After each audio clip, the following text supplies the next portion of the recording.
মাছের ব্যবসা করছেন যখন বিড়াল বিড়াল দিচ্ছে মাছের পাহারা। এমন দেখেছেন কখনো? বিড়াল আর মাছের এই বন্ধুত্ব দেখতে পাবেন ভিয়েতনামের হে মং মাছ বাজারে। এই গম্ভীর বিড়ালি এই বাজারের অন্যতম জনপ্রিয় ফিশ। দেখতে গম্ভীর হলেও এই গম্ভীর বিড়ালি এই বাজারের অন্যতম জনপ্রিয় ফিশ ভেন্ডার। গম্ভীর মুখে সাদা ব্যস্ত মাছের পাহারায়। দেখতে গম্ভীর হলেও বিষয়টা কিন্তু খুব মিষ্টি। আর তাই এখন হেডলাইনে বিড়াল ডগ। আসলে এই বিড়ালটার নামটাই ডগ। বয়স ৩ বছর। ভিয়েতনামের মাছ ব্যবসায়ী লি ফং এর কাছেই ছোট থেকেই রয়েছে ডগ। লি ফং জানান, কুকুর যেভাবে মুখ হা করে এবং জিভ বার করে শ্বাস প্রশ্বাস নেয়, এই বিড়ালটি অনেকটা তেমনি করে। সেই কারণেই তার নাম ডগ রাখা হয়।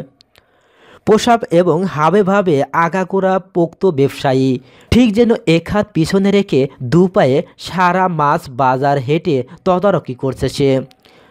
মাঝে মধ্যে মাছ ছাড়াও মাংস এবং সবজি বিক্রি করতেও দেখা যায় তাকে। তবে এখানে একটা টুইস্ট আছে।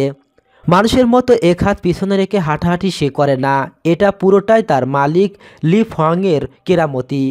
একটু ভালো করে লক্ষ্য করলে বুঝতে পারবেন ডগের পেশাটাই এভাবে বানিয়েছেন লি। সামনের দুটো হাত আসলে নকল।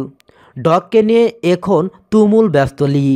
একদিকে চিত্র গ্রাহকদের হুড়োহুড়ি আর অন্যদিকে বিড়াল মহলে ডগের মহিলা ফ্যান সামলাতে প্রায় কালো ঘাম ছুটে যায় তার। হবে নাই বা কেন? চোখে সানগ্লাস, মাথায় টুপি আর পরনে এমন একটা রাজকীয় পোশাক ডগের ব্যক্তিত্ব যে অনেক গুণ বাড়িয়ে দিয়েছে।